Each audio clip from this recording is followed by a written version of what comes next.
Good morning to you. Good morning. Good morning to you. Good morning. Good morning.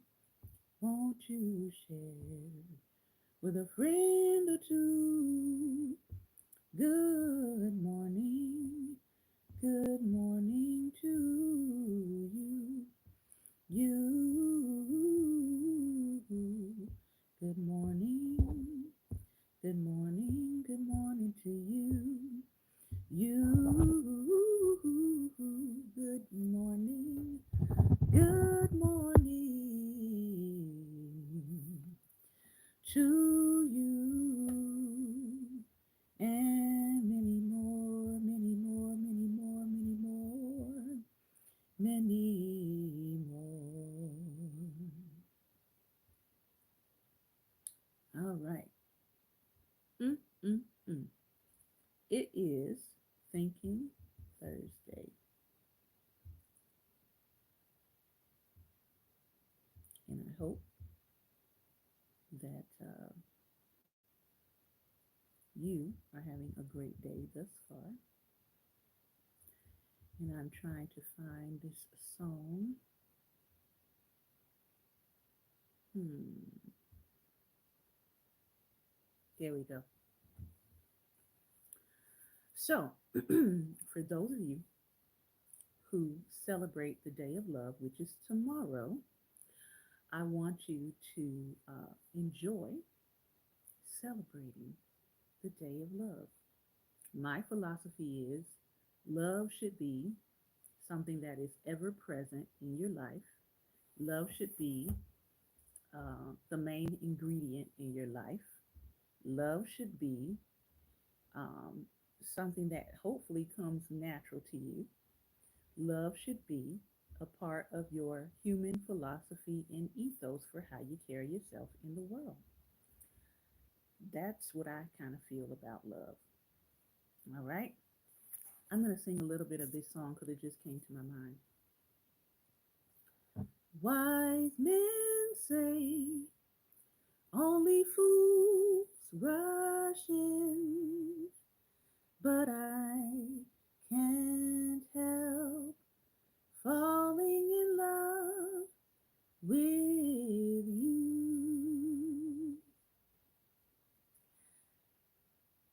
Take my hand.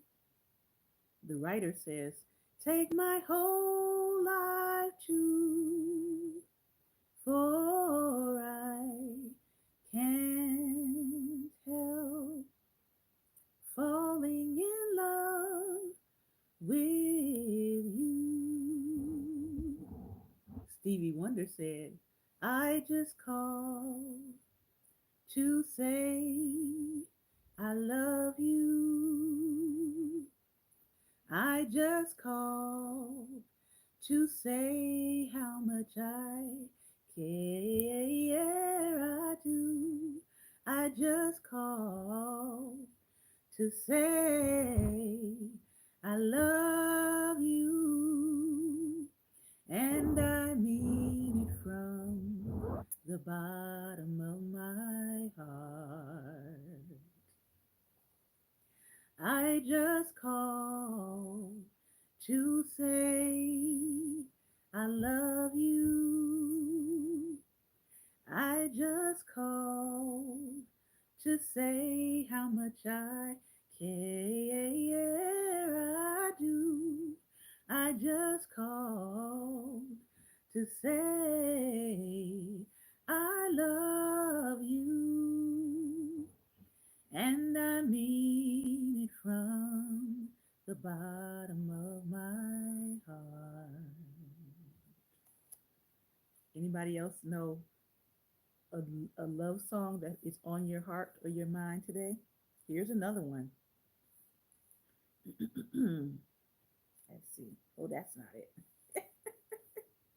Different one. There we go.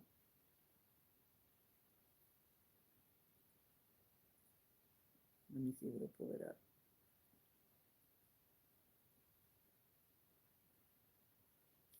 unforgettable in every way, and forevermore. That's how you'll stay. That's why, darling, it's incredible that someone so unforgettable thinks that I am unforgettable too. Unforgettable in every way, and forevermore. That's how you'll stay. That's why, darling, it's incredible that someone so unforgettable thinks that I am unforgettable too. Yeah. So, if you don't have anybody to sing some love songs to you, let me encourage you to sing some to yourself. Okay. No one can love you the way that you can love you. So start with loving yourself, honor yourself, treat yourself sacred, right? And go from there. Let it work from the inside out. Just wanted to brighten somebody's day today. Now, you cannot go around and say that nobody sang you a love song and nobody serenaded you because you just got a serenade. All right? So, good morning to those of you who are here. Welcome to Daring Dialogues. I'm your host today, Shantae Charles, and this is Thinking Thursday. We are in the midst of Black History Month, so we are looking at this book here, Black Love Letters. I have three readings to read to you today, and then we're going to chop it up for a little bit on Instagram. So if you're watching me by YouTube, we are also live on Instagram at Daring Dialogues is the handle. We're going to start with this reading called Ancestors by Justice Cornelius Pugh. It is a poem. To Papa Dell, Nanny Violet, Granny Doris, Granny, T. Shirley, Granddaddy, Aunt Mary Ann, and Papa, my namesake. I love you, I miss you, and I wish we got more time. Saying sunrise and sunset instead of life and death doesn't make losing y'all any easier, but it does help the vibrancy and light of your life shine through the dull clouds of your passing. And the more I thought of you with every passing dawn and dusk, the more you became a part of it. There were days that passed when I wished I could go back to watching old westerns by your bedside, or watching the guaranteed sunrise and surprise in your faces when you saw how big I've gotten, or watching you deal cards and comebacks while stacking books and bills, or watching you tend cucumbers and tomatoes and roses before telling me to get to work too. And now you watch me from above, extending like smoke from my altar, crowning me like a halo. You're with me, tag teaming with High John the Conqueror and a bag of crystals, harmonizing in messages delivered through meditation. You're with me. When I rub shea butter on my body, and when I forget my feet the other day and subconsciously let out a sorry, I knew that you're with me. It's been easier to take care of myself when I do it in y'all's honor. It becomes less of a chore and more of a responsibility. You're teaching me devotion and self love, and I'm learning how many selves there are to love and the depth of all that's reflected in my own. And in those reflections, you reveal parts of yourselves that unlock the deepest parts of me. While I wish we got more time, I wonder if I would have learned all of this if you were still here. Often people think that I write stories and poems to share things I've learned, but in the act of writing is where the learning happens. When I put pen to page, it feels like conversation, like I'm opening the path for your messages to flow to me. A loved one told me that your ancestors might be communicating with you internally through writing and meditation, but they may also be communicating with you through people you commune with. And another said, when our ancestors pass, in a lot of ways, we get closer. We aren't limited to words when we communicate with them, but they can feel what we feel and see what we see. And there's nothing between them and us anymore, nothing that can get lost in translation. And I sum all this up to ubiquity, presence. Within every heartbeat, yet holding both my hands while lifting me up on your shoulders and still watching over me from above, wrapping up lessons in the shape of coincidences, gifting me your dreams in the form of my imagination, using nature as an envoy for messages I expect the least and need the most, taking all my hopes and worries and tossing them in the sky to dance in red and purple hues, reminding me to take an inhale and exhale out. I love you, and I say to my elders, my ancestors, my ascendants. What a beautiful word. That is partly how I feel about my ancestors, that there is nothing between us anymore, those that have gone on. They can see what I see. They can see the trifling people I really wanted to tell them about, but I couldn't tell them about in this life. They can see them now. They can see them now. They can see them clearly. They can see all the people that love me and all the people that harm me. They can see clearly. I don't have to say, well, I can't tell my elder about this one because I don't want them to worry. No, they get to see it all.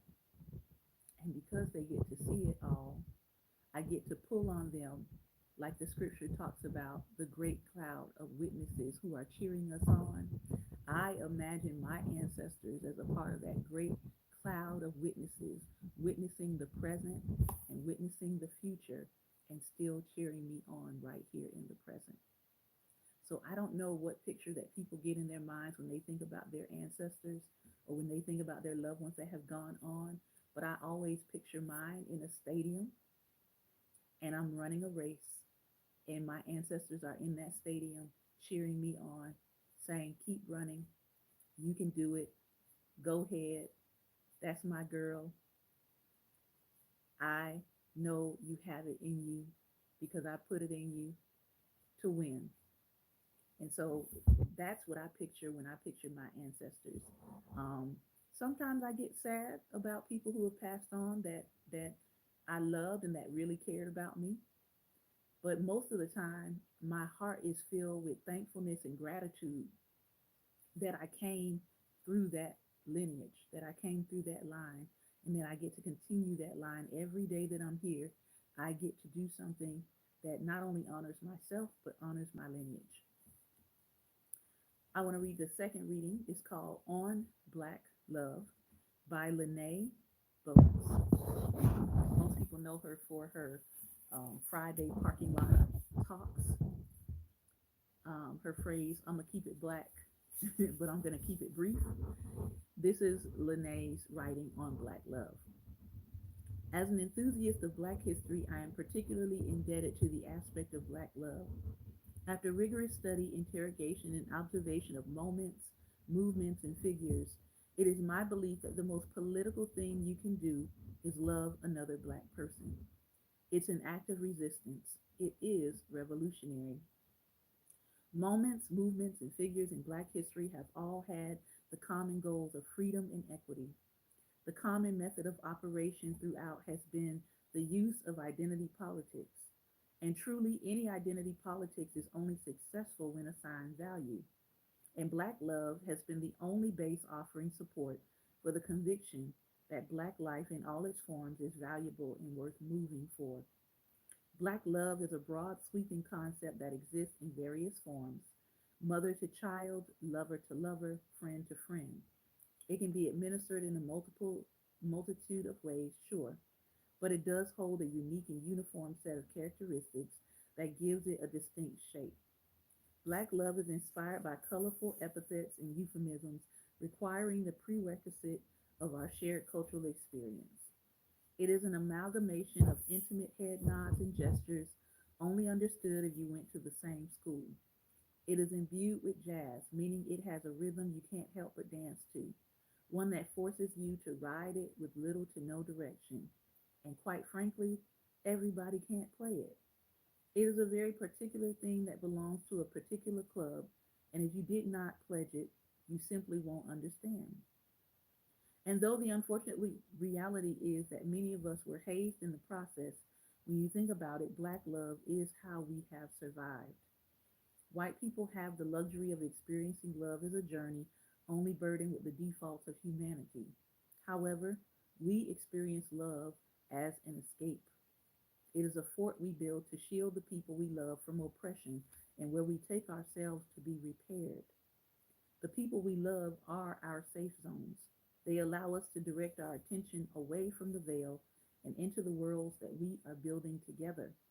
When two or three of us gather to love or be loved, it is already implied that each of us to had to work through a thing, even to offer such an extension of ourselves, which makes our love stronger. So when I think about black love, I am enamored with it. I think of the haven it provided black men, women, and children when faced with violence. I think of the agency it provided black people when they were presumed not to have choices that we've been reading about this week. I think of the sacrifices, how when no one else would dare, we thought highly enough of one another to show up, to fight for a better tomorrow. I think my favorite iterations of black love are the praying hands of grandmothers, the taste of watermelon cracked on the back of country pickup trucks, the arms of big sisters who held emotional baby brothers, the desires of men who have mended women's overrun gardens, strong people who did not need strong leaders, maybe most when applied to self or when finding love is all that matters. I love black love because when done in earnest and done right, it is possibly the most healing thing you can experience. Selah. Black love. The last one we'll be reading for today is called Dear Self, a letter of witnessing by Alexandra L., also known as Alex L. online. Dear Self, I see you in new ways now. I love you for who you are and who you aren't. Each step you've walked has gotten you here, and I can finally say that I honor you, your strength, softness, and healing. I see and respect it all. Each facet of you shines. Your light is undeniable. The road to becoming has not been easy, and it won't get easier as you grow. But what's so beautiful about this walk is trusting the season. Every shedding and blooming teaches us something about being able to let go in order to heal, change, and grow. I see your truth. I see your vulnerability. I see your pain. I see your uncertainty. I see your willingness to try. I see your openness to healing. I see your commitment to growth. I see your dedication to being who you didn't have. There is so much beauty to witness on this journey. Seeing you so clearly be yourself is something I've been waiting for. We are reveling in this glory together. You are clear about what you no longer want. You are clear about what needs to be released. You are making room for what is in alignment with your growth. That is sacred work. That is self nurturing embodied, and I am proud of you. I see you in alignment with your highest good. I see you moving intentionally in the direction of your life's purpose. You are beautiful to witness. My eyes are open. I see you in new and illuminating ways now. I love you for who you are and who you will be. In gratitude and compassion, self. Mm, mm. Again, as we move toward the chosen day of love, I hope that you are doing something to love on yourself. Last reading for today is coming from Dennis Kimbrough's book, Think and Grow Rich, A Black Choice, Daily Motivations for African American Success. Probably one of the best devotions I've picked up in quite a bit of time. I have several that I read from, but this one is always enlightening. The topic is, who is that masked man? Malcolm X, Pan Africanist and human rights activist, said this: America's greatest crime against the black man was not slavery or the lynching, but that he was taught to wear a mask of self hate and self doubt. For many years, as an intern at Harlem Hospital in the Department of Psychiatry, Dr. Alvin Toussaint studied the problems and challenges of New York's black urban poor. The results of his findings have been published in many scholarly journals. Dr. Toussaint wrote, "It's important for Black Americans to learn to function independently. We must realize deep within our hearts that Black is truly beautiful. It's also important that our children see successful role models. We must undo the negative conditioning that we are not capable of succeeding, that we are not worthy." Many of Dr. Poussin's patients had lost their self respect and pride due to years of psychic disrepair, developed a positive self image, self confidence, and established clear goals for their lives after therapy. They took off their masks of despair.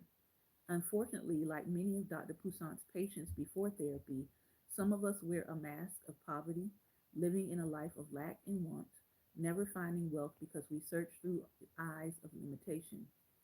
Some of us wear a mask of chaos and confusion, blind to peace and tranquility because we see only darkness and doubt. Some of us wear a mask of sickness and pain. We look for hurt and disease, and sooner or later we find it.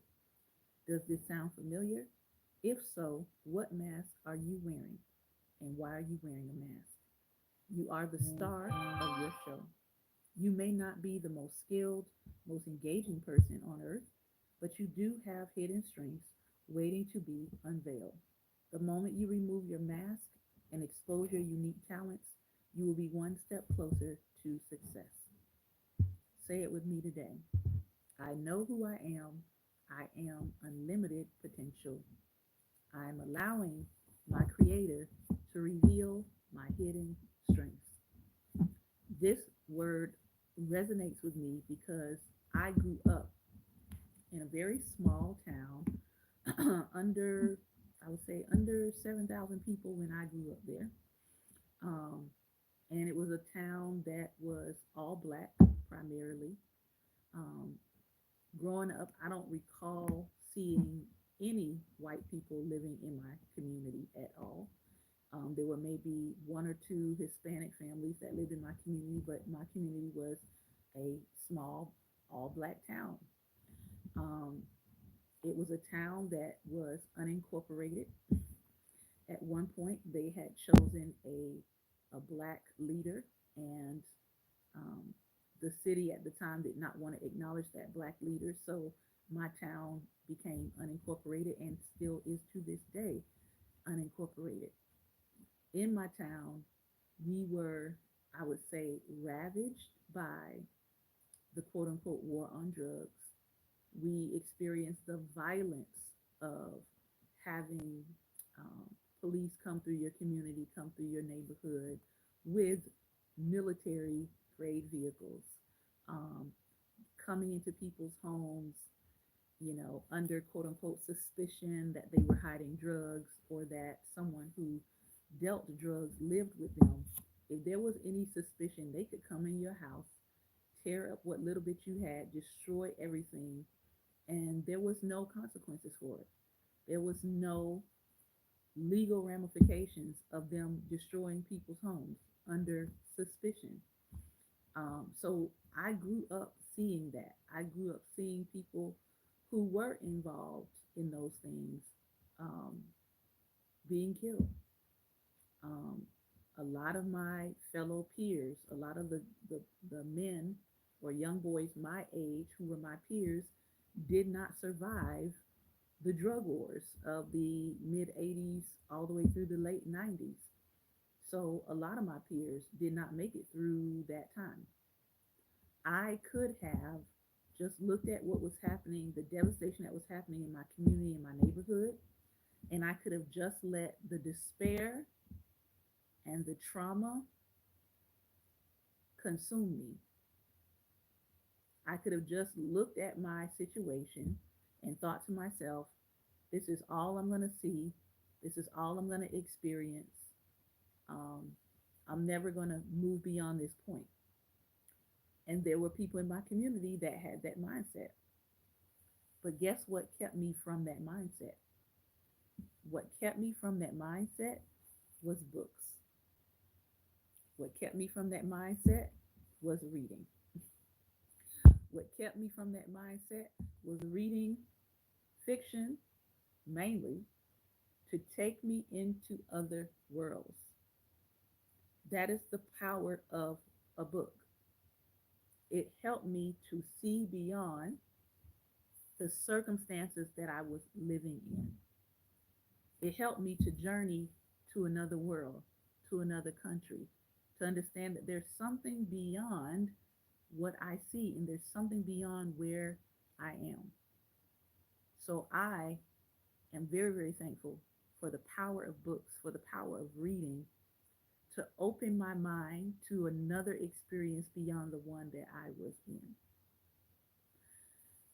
I said all that to say because many of us could be right now living in a circumstance, living in an environment, living in a situation where you feel like you can't see your way out of it.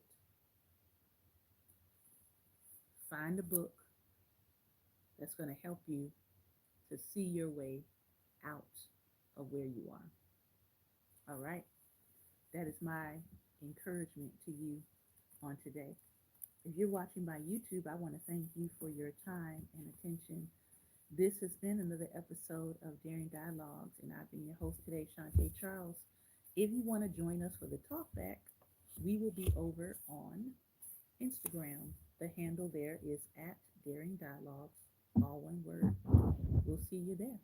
And if not, hopefully we'll see you